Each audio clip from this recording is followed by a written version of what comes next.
दोस्तों, इस वक्त मैं वाराणसी में हूँ, जिसे बनारस भी कहते हैं। और मैं इस वक्त कबीर मठ के द्वार पर खड़ा हूँ। आइए संत कबीर की समाधि पर चलते हैं।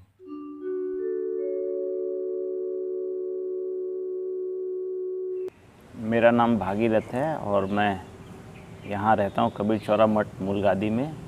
कबीर चौरा मठ मूलगादी कबीर साहब की कर्मभूमि साधना स्थली रही है और यहीं से उन्होंने देश विदेश में अपना ज्ञान का प्रकाश फैलाया और यही वो सिद्ध भूमि है जहाँ रहकर उन्होंने कर्म का संदेश दिया।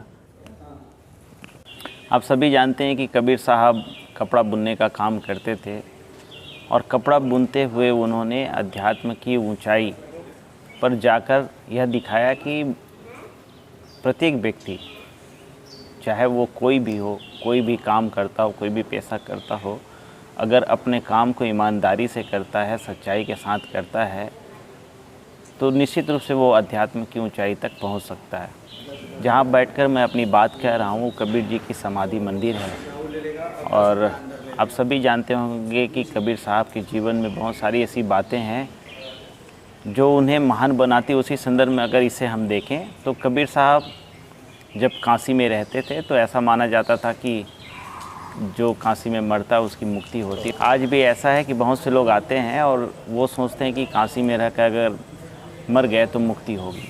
कबीर साहब ने जीवन भर इन बातों का खंडन किया। तो कबीर साहब के समय भी ये बातें थी।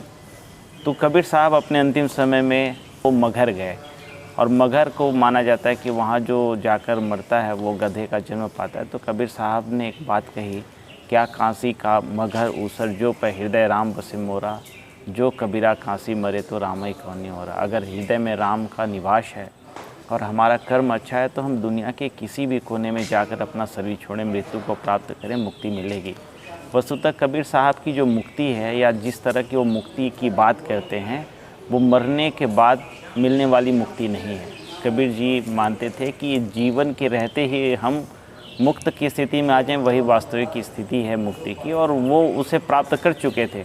इसीलिए वो प्रायः कहते घूमते फिरते थे कि मरने से सब जग डरा, मेरा मन आनंद, कब मिलियो कब भेटियो पूरे परमानंद। तो उस ऊंचाई तक पहुंच गए थे जहां पर आनंद की स्थिति थी। तो ये जो मंदिर है, कहते हैं कि कबीर साहब जब वहां पे शरीर छोड़े और उनका अवशेष या शरीर नहीं मिला, केवल फूल और चादर मिले, तो आपस में जो उनके शिष्य थे उन्होंने बांटा और फूल के कुछ अंश को लाकर यहाँ पर समाधि मंदिर बनाई। आप गोरखपुर से आगे मगहर जगह जहाँ पे उन्होंने शरीर छोड़ा था वहाँ जाएंगे तो आप देखेंगे एक तरफ समाधि मंदिर है जो हिंदुओं ने बनाया, एक तरफ मज़ार है। आज भी वो जगह है, वहाँ पर वो चीज़ें हैं और यहाँ भी स्मारक के रूप में एक समाधि मंदिर बनाई गई। ये जो जगह है कबीर साहब की कर्मभूमि है और यहीं रहकर उन्होंने पूरे देश में संदेश फैलाया। तो उनका बचपन से लेकर, कबीर साहब का पूरा जीवन 120 वर्ष का है, तो बचपन से लेकर हम 120 वर्ष तक का जो समय है यहाँ उन्होंने व्यतीत किया इसी जगह पर और यहीं रहकर सारा उन्होंने साधना की। आप सामने बीजक मंदिर है उसको देखते हैं, वहीं पर बैठकर वो उपदेश करते थे, सत्संग करते थे और वहाँ पर उनकी पुरानी चीज़ें रखी, मसलन उनका चरखा भी अभी सुरक्षित रखा है, एक घड़े का पात्र है जिसमें वो जल पीते थे और उनका खड़ाव भी रखा है। इस तरह आप देखेंगे कि ये जो कैंपस है यहाँ पर बहुत सारे संतों की मूर्तियाँ बनी हैं और उन मूर्तियों में आप एक विशेष चीज़ अनुभव करेंगे कि सभी कोई न कोई अपने कर्म को करते हुए दिख रहे हैं।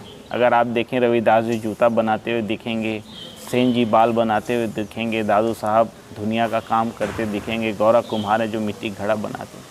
इसके पीछे या इन मूर्तियों को बनाने के पीछे उद्देश्य यही है कि जो संत परंपरा थी मध्यकाल की, वो कर्म को महत्व देती थी। उनका मानना था कि अगर हम जंगल में जाते हैं घर को छोड़कर संन्यास पाने के लिए या ईश्वर को पाने के लिए, तो चीज़ें नहीं बदलेगी जब तक हमारा मन ना बदले।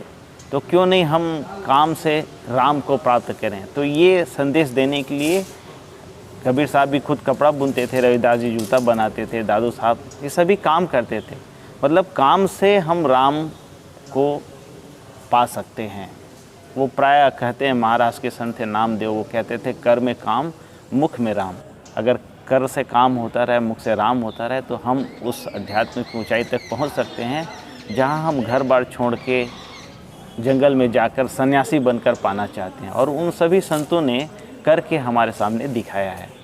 तो ये बहुत ही पावन जगह है जिसे हम कबीर चौरा मठ मुलगादी कहते हैं, जहाँ पर कबीर साहब ने भक्ति आंदोलन खड़ा किया था, और आज भी उसकी गूंज हम पाते हैं, देखते हैं, और पूरे भारतवर्ष आज भी उस भक्ति आंदोलन के द्वारा उत्पादित ज्ञान से अपना रास्ता तय करता है।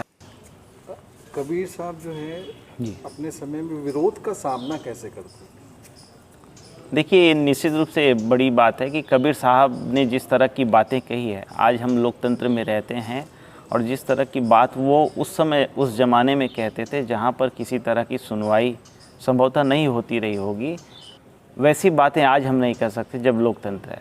लेकिन जब आपके पास आत्मबल होगा, आपके अंदर सच्चाई होगी, तो आप हर तरह के विरोधों का सामना कर सकते हैं।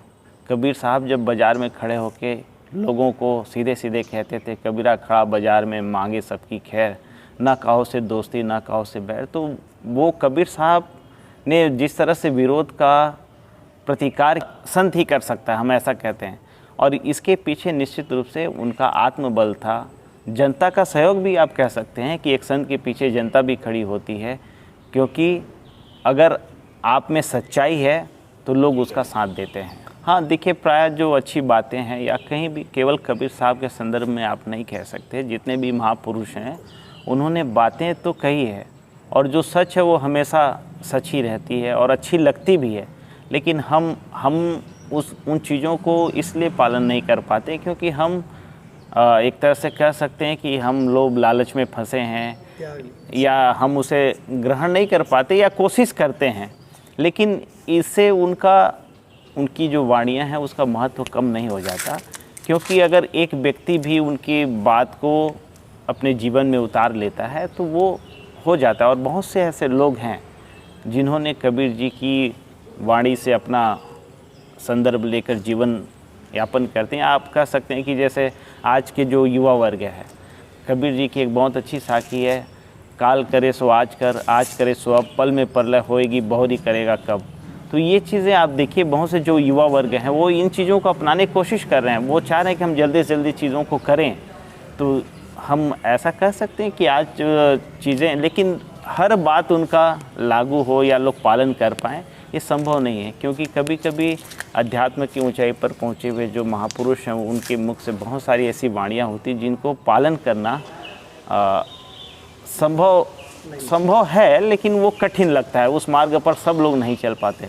लेकिन बहुत से ऐसी उनकी वाणियाँ हैं जिस पर लोग अमल करने की कोशिश करते हैं। जैसे आप कहें, सांझ बराबर तप नहीं, झूठ बराबर पाप, जाके हृदय सांझ है ताके हृदय। आप बहुत से लोग ऐसे हैं जो उससे संदर्भ लेकर सच बोलने की कोशिश करते हैं, कम से कम झूठ बोलने की कोशिश करते हैं कि हाँ, एक ऐसा रास्ता बन सकता है। नौजवान जो है वो प्रेरित हो रहे हैं निश्चित रूप से। आप देखिए, कबीर साहब का आज से 600 साल पहले कबीर साहब ने जो बातें कही थी, मैं तो ये मानता हूँ कि आज की जो हमारी युवा पीढ़ी है वो कबीर साहब से प्रभावित हो रही है और कबीर साहब के बातों को स्वीकार करे। इसके पीछे कारण यही है कि कबीर साहब ने जो भी बातें कही है वो केवल हवाई नहीं है, वो बौद्धिकता के स्तर पर जांचा परखा गया है।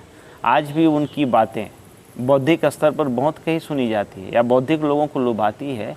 इसके पीछे यही है कि आप उसको जब भी परखेंगे तो वो बौद्धिकता की कसौटी पर खरा उतरता है। तो आज जो हमारी युवा पीढ़ी है वो सुनी सुनाई बातों पर भरोसा नहीं करती, क्योंकि वो टेक्नोलॉजी का युग है, वैज्ञानिकता का युग है। तो वो ऐसी बातों को विश्वास करती है जो तार्किक हो, बौद्धिक हो।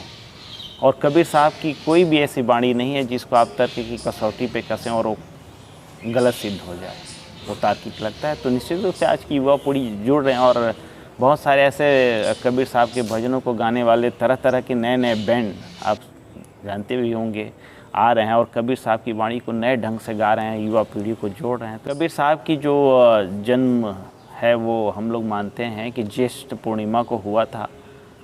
तो जेठ पूर्णिमा को प्रायः जो जून के महीने में आता है, जेठ पूर्णिमा को हम लोग उनका बड़ा कार्यक्रम करते हैं। 3 दिवस का यहाँ कार्यक्रम होता है, कबीर जयंती जिसे कहते हैं, और देश भर के लोग यहाँ इकट्ठा होते हैं और अपने अपने जगहों में मनाते हैं।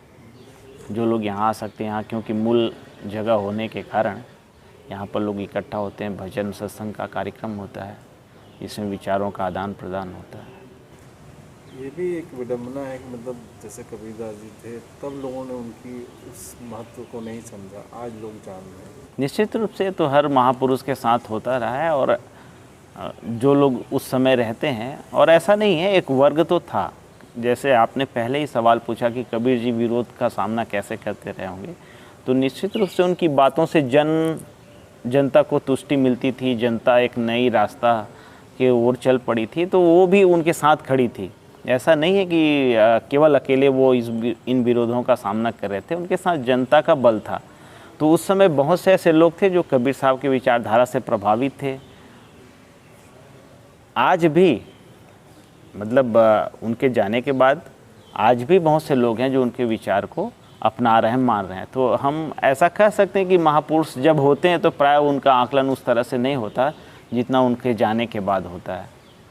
तो आने वाले समय में उनकी वाणियों पे लोग और प्रेरित होंगे? निश्चित रूप से लोग प्रेरित हो ही रहे हैं और होंगे। और मेरा ऐसा मानना है कि कबीर जी की जो विचारधारा है आने वाले समय की मांग है, क्योंकि हम जब तक समाज में प्रेम नहीं होगा, लोगों के बीच प्रेम नहीं होगा, तो हम विकास की ऊंचाई पर भी कितना भी पहुंच जाएं, वो समाज और देश सही नहीं हो सकता और व्यक्ति सही नहीं हो सकता। क्योंकि कबीर साहब ने हमेशा प्रेम की बात की है ना। वो पोथी पढ़ पढ़ जग मुआ, पंडित भया न कोय, ढाई आखिर प्रेम का पढ़े सो पंडित होए। तो कबीर जी ने प्रेम की जो बात की है, जब हमारे हृदय में हम बड़े ज्ञानी हो गए, बड़े कुछ हो गए, ध्यानी हो गए, लेकिन प्रेम का उदय अगर नहीं होता है तो कुछ भी नहीं, और हमारे समाज को उसकी ज़रूरत है।